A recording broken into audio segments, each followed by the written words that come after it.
So there's been a couple of emails from Kody. The first one was, why don't we divide it this really weird way? 6 acres and 4 acres and I don't know. Then there's a second one saying, Rob and I want to sell. He was like, well, I'll find the realtor and we'll sell it and blah, blah. I don't think that you get to decide what we do with it. Sorry, you are not like the head of my family.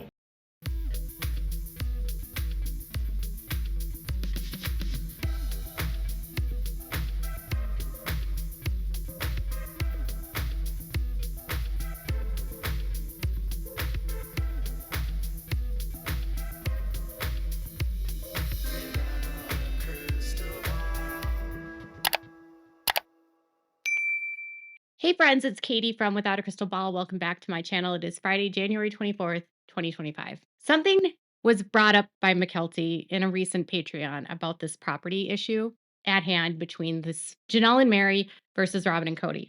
And it has to do with how the money is divided with the sale. I would like to know, when they talk about having to pay an equal share, how that equal share was determined. Did Kody and Robin pay ×2, like they were two separate entities, not married and individuals?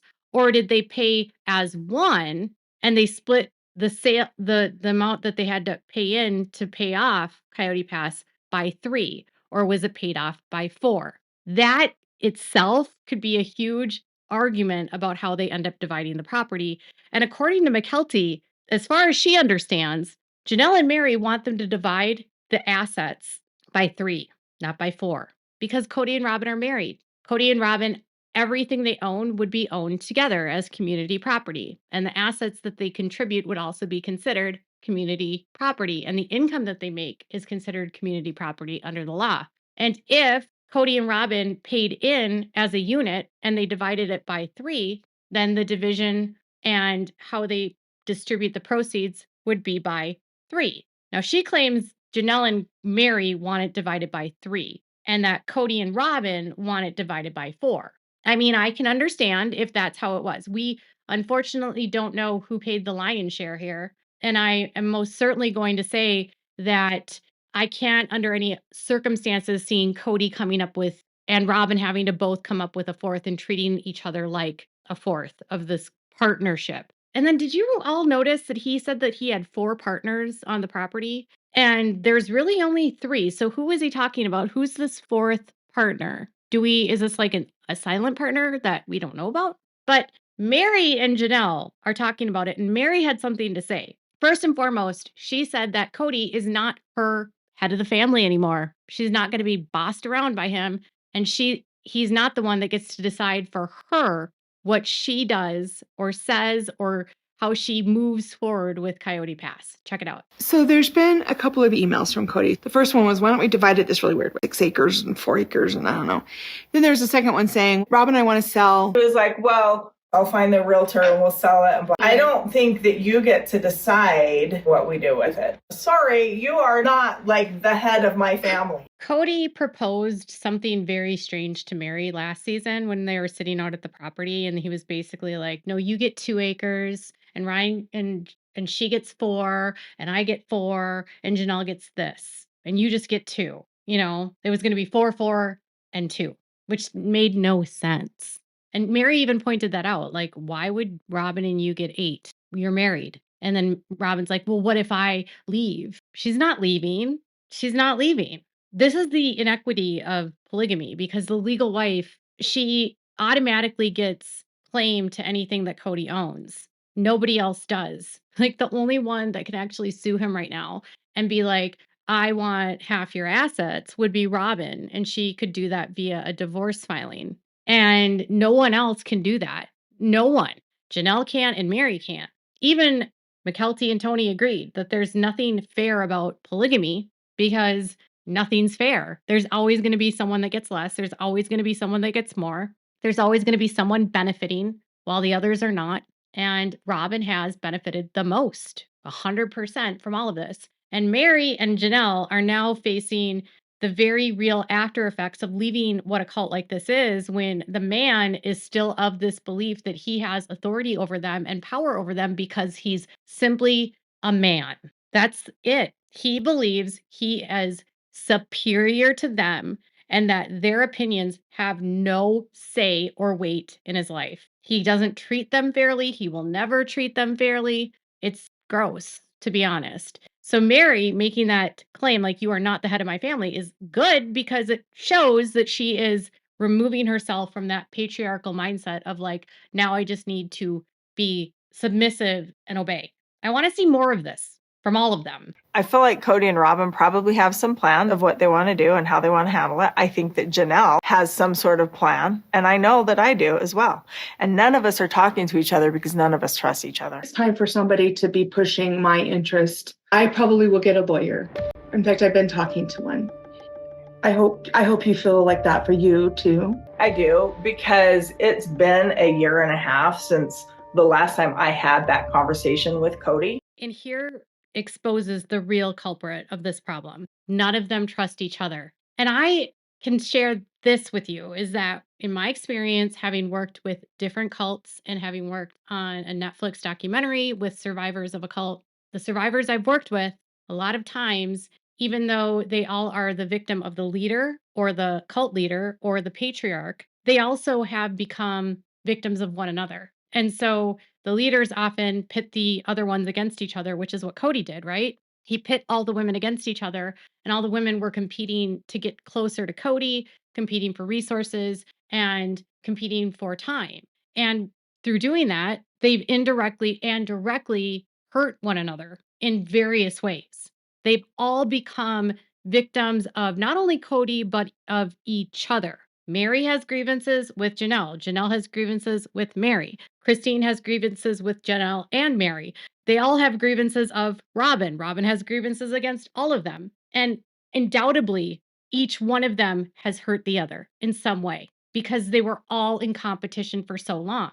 They also are keenly aware of the tactics that Kody has used throughout the years to make his money work, and the also unethical terms and ways that the cult teaches members to rip off the government, to rack up debt, to go into bankruptcy, to bleed the beast, to take welfare, to do whatever they can, a means to an end. We're not dealing with people that have come from a society that value the law and order that you and I do. At least I hope you do. They don't care about equity. They don't care about legal ramifications. They don't care about the law. They don't care about judges. They don't care about property law. They don't care about any of that. They live in their own world. They are above the law. That's their belief in their faith. I mean, Owen Allred has said this, their previous leader that Kody reveres so much, that if the law and their faith differ, they're always going to go by their faith, meaning the law isn't hold any authority over them, which is why Kody has no respect for it, which there again lays the problem, because all of them are apprehensive to get involved with the legal side of things because they also know that they weren't abiding by the law when they made these decisions. How do you go to a lawyer or to a court and ask them to divide something and to give you property and alimony and child support and spousal support, even though you were never married? You can't, because you engaged in a union and a relationship that was illegal. And this is the consequence of getting involved in a religious cult like the AUB. For those that are born into it, like Meri, she didn't really have other options. I mean, of course, she could have left, but she was being pushed into it by her mother and her father.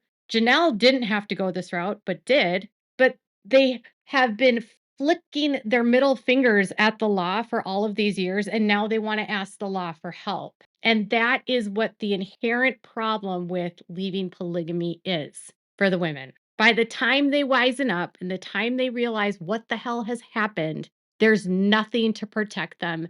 There's nobody that's going to touch this case. They can't do anything. And they also know that a lot of what they did was done illegally. So a lot of this is just talk. It's just talk for a show. There's been a lot of confusion surrounding the way things have been done in the family, the way that Kody is with me and has been with me for many, many years. So I think that's why I'm going to get a lawyer. to help me through this process. Instead of them hiring lawyers, what they should be doing is reaching out to advocates and organizations that help women who leave polygamy. Instead of building and bringing in a lawyer with no experience with polygamy, no understanding of what they're going through, and is only going to look at contracts and look at legal documents to say whether or not you have a claim, because that's all a lawyer can do, they should be working with advocates. They should be working with therapists. They should be working on getting their skill sets outside of polygamy. They should be working in therapy to understand the trauma and what they've gone through. They should be working with organizations like Holding Out Help that have resources outside of therapy and also outside of legal representation, but also can help them with life skills and understanding how this world works, integrating into a society that isn't about illegal doctrine and abuse. They have gone through so much trauma in this cult, and now they're trying to navigate the system that they were in and try to use resources that they literally flicked all off society with. This is a family that sued the state of Utah because they didn't want them to be polygamists, and they claimed that they were violating their freedom of religion. And they also admitted very openly on TV to using this world and doing what they could to get what they needed, even though they didn't fit into this world, i.e., we commit fraud on a daily basis to buy property. We commit fraud in order to get businesses. We've committed mortgage fraud. We've committed property fraud and real estate fraud. We probably have committed tax fraud, welfare fraud, bankruptcy fraud. And now it's like we're going to hire a lawyer, and that lawyer is going to do nothing for them. That's why this case has never gone to court. On paper, and I can speak to this when it comes to legal stuff because I've gone through my own legal processes, a lawyer isn't going to be able to help them when it comes to this situation. Because legally speaking, when it comes to Coyote Pass, the deeds speak for themselves. Point blank. A deed and a title speak for themselves. They are a legally held document. They are recorded in the county. And what is recorded in the county is what the deed says and what the entitlement to the property claims. Meri hiring an attorney will not change what is recorded in the county. An attorney will not be able to tell Kody, okay, so this is how it's recorded, but you need to give her more because she gave you more money. Unless there is a contractual agreement between Kody and Meri, which we all know doesn't exist because it would be recorded with frickin' county, she paid money into something that she shouldn't have paid money into without the promise of it being returned. And it was under this belief that everything would be fair. Fair and the law don't care. Kody doesn't have to do a damn thing with those deeds, and they know it. And he knows it. And that's why he can stall as long as he wants. He doesn't have to be fair. He did rip them off. He 100% ripped them off. He 100% used their money. He 100% in many ways pimped these women out to work for him, and he benefited from all of the riches. And unless the state of Arizona wants to be accountable and hold him accountable for trafficking women and stealing from them and pimping them out and being a frickin' polygamist, which by the way is a felony in Arizona, they have no recourse. What this should be is a criminal case of human trafficking, of labor violations by Kody, of polygamy, because let's talk about the polygamy law in Arizona.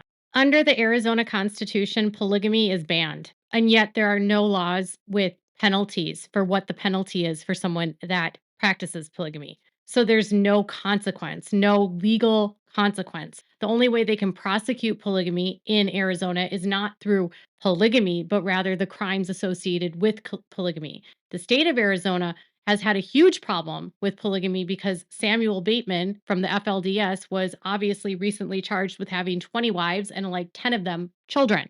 Okay. He just got sentenced, and his case has co-conspirators still in process. And they were caught in Flagstaff, by the way. And some of the people were held in Coconino County Jail. They have a polygamy problem there, and they're not doing anything about it. And Kody is an open polygamist, and they're ignoring it.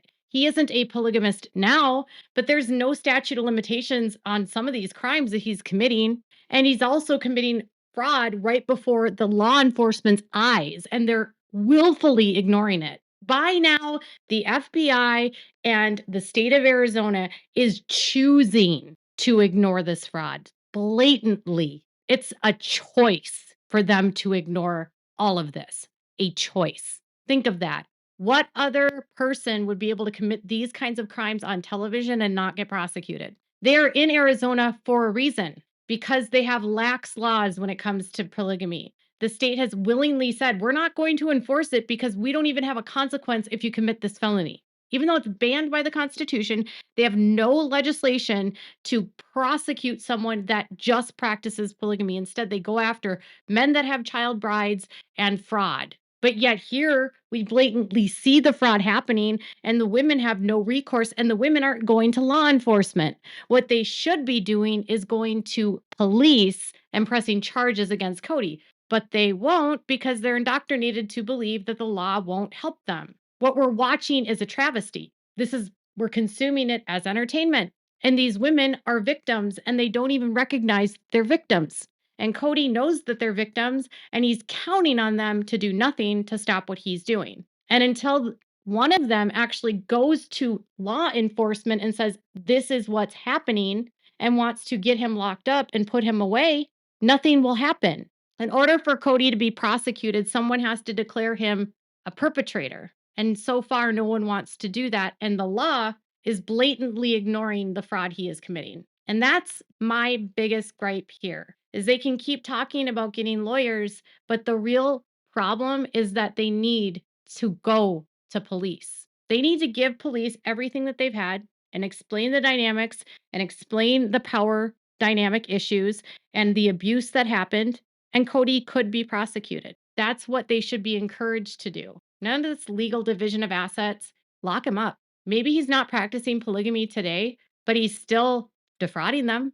He defrauded them for years. He stole from them. He trafficked them. He labor trafficked the kids. He labor trafficked the women. That's what we need to see here, not more fighting over assets. Let's fight over criminal prosecution, ladies. Let's hold him accountable. These women have described in so many terms the trafficking that occurred, the working, giving him money, and then not getting the return, the expectation that all the money goes to him and he decides how it is distributed. That's the end.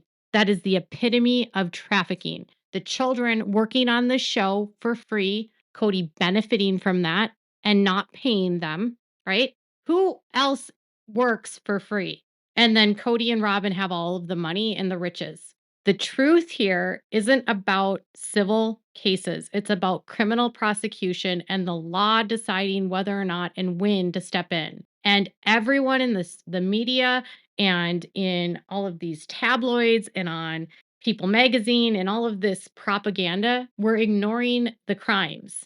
And I feel for these women. I do. I feel for them. I want them to get help. I want them to report him. I want Kody to be held accountable. And the reason why Kody is constantly panicking and acting ridiculous and moving all the time and trying to control situations is because he knows if they get out of the clutch of him, they are dangerous and he can go to jail. They need to cut the cord and end the show and actually hold him accountable and realize that they can do things outside of this where they don't have to be connected to their abuser through their show, and they need to stop putting their incomes today over the well-being of themselves and their children. There's victims in this family, and the perpetrator is literally still exploiting them. It's sad. And this is where TLC is also culpable, in my opinion. And I'm truly, and I mean this. People say, why would you want the show canceled, Katie? Why would you? This is your bread and butter. I don't care about making money on this channel about Kody Brown and Sister Wives. I care about exposing polygamy, exposing the harms of polygamy, and ensuring that women and children and people from this cult that watch these videos know that this is illegal, know that there's resources available, know the dangers of this cult, know educate people about this cult, educate people about the beliefs around this cult, try to show you through my education and my experience in working with victims from this cult that what you're seeing on TV is not the truth, and help people maybe, if they were going to consider polygamy, not do it, and maybe open the minds up and the eyes open and the ears of the people that were left inside that might be considering a way out. And the only way that this ends is when the victims don't fear prosecution. And there's no reason for these women not to report this because they won't be prosecuted. They wouldn't be prosecuted for being a victim or even reporting this to police because there's no cohabitation issues in Arizona. This would be the perfect place to press charges, quite honestly, for Kody. That's what we should be pushing for, in my opinion. And all this other talk that we'll keep talking about, to me, is really pointless. And it's distracting us from the truth of what the truth being is that Kody needs to be held accountable criminally instead of fighting over money civilly. They're not going to maybe get the money back that they wanted, but they might get the peace of mind knowing that they can't be harmed. And maybe TLC could be held accountable. Maybe they should sue TLC for the exploitation of them. That's just my thought. What are yours? I'd love to hear it. Do you think these cases will go anywhere? Do you think they'll ever press charges against him? Do you think TLC is culpable? Tell me in the comments below. Make sure to give this video a thumbs up. Make sure to subscribe to my channel if you haven't subscribed, and click the bell so you never miss a video. Thanks so much for watching. Bye, everyone.